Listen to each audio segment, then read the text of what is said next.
안녕하세요, 나초입니다. 제가 처음에 카메라를 샀을 때 대체 셔터 스피드는 뭐고 조리개는 뭐고 ISO가 뭐지?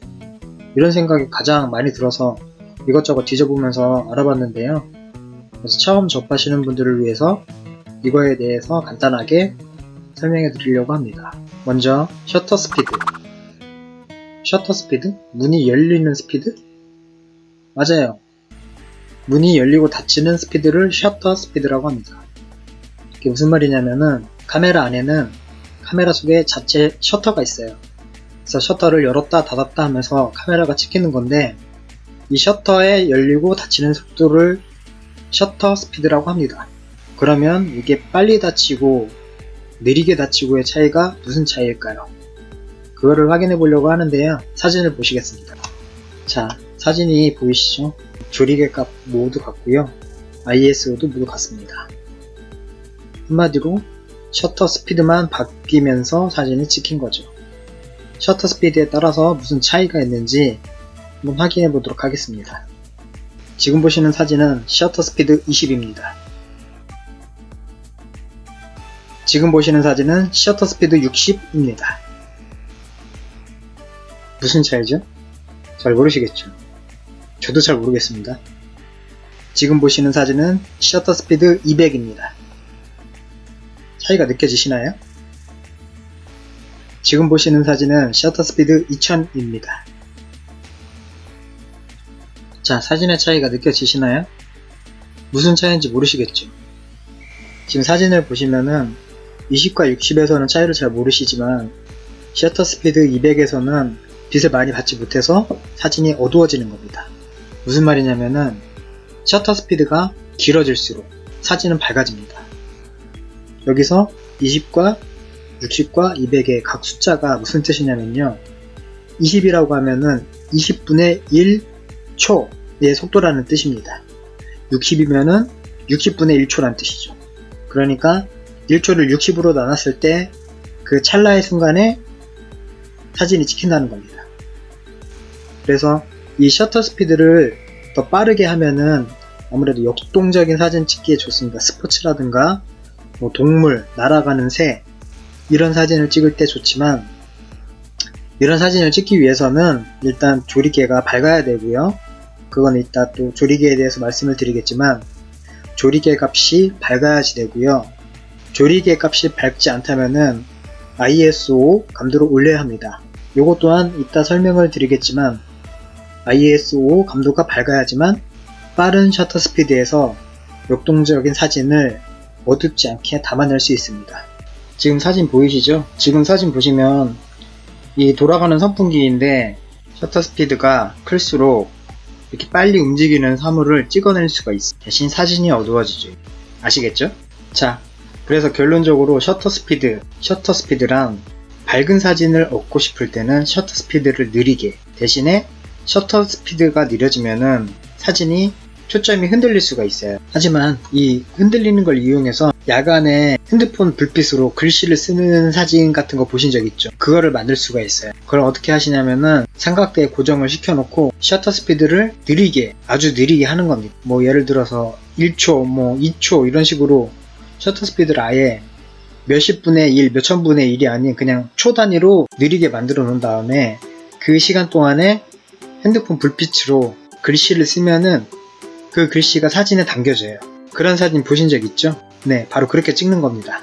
그리고 낮에 주인공 하나만 남겨놓고 나머지 뒤에 배경들이 빠르게 지나가는 듯한, 번져서 이렇게 지나가는 듯한 느낌을 줄 때는 이 어두운 필터, ND 필터라는 필터를 써가지고 셔터 스피드를 느리게 해가지고 그런 사진을 만들 수가 있습니다. 이 ND 필터가 하는 역할은 셔터 스피드가 느려지게 되면 사진이 밝아진다고 그랬잖아요. 근데 1초, 2초 단위로 셔터 스피드가 느려지게 되면은 엄청 밝아져요, 낮에는. 그래서 카메라 앞부분에 까만 선텐이 되어 있는 필터를 앞에 갖다 끼우는 거죠. 그러면은 낮에도 셔터 스피드가 느려도 적당한 밝기의 사진을 얻을 수가 있거든요. 그렇게 생각하시면 되고, 역동적이고 빨리 움직이는 사물을 찍고 싶으면은 셔터 스피드를 올리면 됩니다. 대신에 사진이 어두워질 수가 있어요. 그래서 밝은 렌즈나 아니면 IS 감도를 올리거나 조리개 값을 개방하셔야 합니다. 그러면 여기서 조리개 값이란 뭐냐? 조리개 값이란 우리가 눈동자를 보시면은 어두운 곳에 가면 동공이 확 열리죠. 빛을 많이 받아들이기 위해서. 그리고 밝은 곳을 가면은 빛이 많기 때문에 동공이 줄어들죠. 카메라 원리도 똑같습니다. 카메라도 어두운 곳에서는 조리개 값을 최대 개방을 해주시면은 밝은 사진을 얻을 수가 있습니다. 대신에 흔히 말하는 보케, 흐림 효과 이런 게 생길 수가 있어요. 이제 반대로 너무 밝은 곳에서 조리개 값을 확 열어주면은 과노출이 될 수가 있어요. 과노출이 뭐냐면은 너무 밝은 사진이 나올 수가 있어요. 보통은 아무리 조리개 값을 열어도 이렇게 과노출 되는 경우는 별로 없긴 해요. 근데 이 노출이 뭐냐면은 간단하게 설명을 드리면은 노출을 최대로 개방, 그러니까 노출 수치를 최대로 작게 하면 할수록 뒷 배경은 흐려집니다. 그러니까 포커스를 내가 원하는 포커스를 딱 맞출 수가 있는 거죠. 거기에 내가 정한 그 사물의 포커스 말고는 나머지는 흐려지게 되는 겁니다.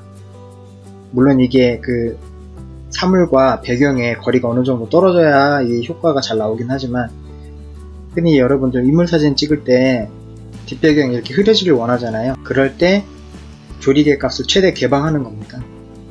그러니까 수치를 낮게 하는 거죠.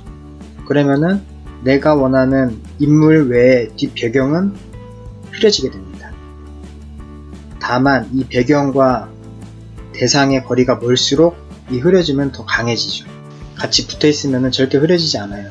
반대로 내가 어떤 한 사물을 찍고 싶은 게 아니라 그 화면 안에 모든 사물이 선명하게 나오길 원한다면은 이 조리개 값을 조여주면 돼요. 조리개 값을 조여준다는 게 뭐냐면은 수치를 올리는 겁니다. 그러면은 앞에 배경, 뒷배경 모두 선명하게 찍을 수가 있어요. 대신에 조리개 값을 조이면은 어두워집니다, 사진은. 왜냐면 빛을 조금만 받아들이는 거죠. 아까 말씀드렸듯이 동공을 작게 만드는 거예요. 그래서 빛을 많이 받아들이지 못해서 사진이 어두워질 수가 있어요. 대신에 선명해집니다. 이걸 잘 응용하시면은 내가 원하는 흐림 효과를 얻을 수가 있어요. 대상만 선명하게 하고 나머지는 흐리게 한다든가 아니면 사진 전체를 선명하게 한다든가. 이걸 어디에 쓰냐면은 대상만 선명하고 나머지 흐리게 하는 거는 인물 사진에 주로 쓰이고요. 이제 조리개 값을 조여가지고 전체적으로 선명하게 하는 거는 이제 배경에 많이 쓰이죠. 아시겠죠? 자, 조리개에 대해서 그래도 어느 정도 이제 이해하시겠죠? 그러면 이제 마지막으로 ISO 감도에 대해서 말씀드리겠습니다. 저도 들은 거긴 하지만 ISO라는 게 원래는 예전에 필름 카메라 시절에 각 필름마다 그 빛에 대한 민감도가 다 수치가 정해져 있었어요. 예를 들어서 ISO 100짜리 필름이면은 이제 빛을 더 잘 받아들이고 ISO 1000짜리 필름이면은 빛을 이제 좀 덜 받아들이는 이런 빛의 감도가 필름으로 정해져 있었는데 이게 이제 디카로 넘어오면서 전자 수치로 이제 제어가 되는 거죠. 엄청 편해진 거죠. 원래는 필름을 바꿨다고 합니다. ISO 감도를 맞추기 위해서. 자, 그러면 ISO 감도에 따라서 사진이 어떻게 변하는지 한번 확인해 보시겠습니다. 지금 보실 사진들은 셔터 스피드와 조리개 값은 다 똑같습니다. 단 ISO 값만 다르게 설정을 해서 사진을 찍은 겁니다. 참고하시기 바라고요. 한번 사진을 보시죠. 지금 보시는 사진은 ISO 감도 100입니다. 지금 보시는 사진은 ISO 400입니다. 지금 보시는 사진은 ISO 2000입니다. 지금 보시는 사진은 ISO 10,000입니다. 1만입니다. 1만. 자, 확실히 차이가 느껴지시죠? ISO는 간단합니다. 그냥 내 환경 여건이 내가 사진을 찍는 환경이 어둡다. 그러면 ISO로 올리시면 되고 있다 하시면 ISO를 내리면 됩니다.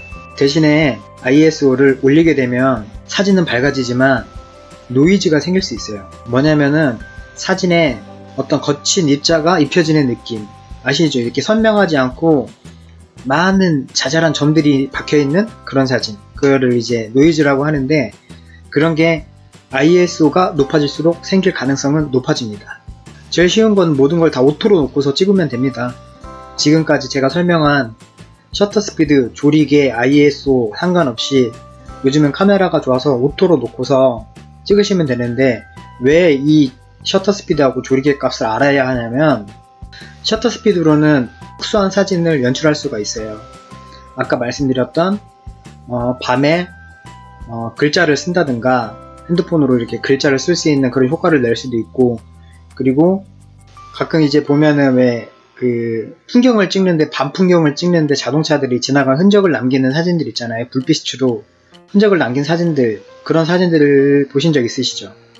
그런 거를 연출할 수가 있고, 또 낮에는 또 아까 말씀드렸듯이 사람은 가만히 서 있는데 뒤에 배경들이 빨리 움직이는 듯한 효과를 낼 수도 있고, 또 조리개 값으로는 대상만 뚜렷하게 하고 배경을 흐리게 한다든가, 아니면 전체적으로 선명하게 한다든가, 이런 걸 내 맘대로 조절할 수가 있어요. 셔터 스피드와 조리개 값에 대해서 알고 계시면 이 모든 거를 내 마음대로 찍을 수가 있단 말이죠.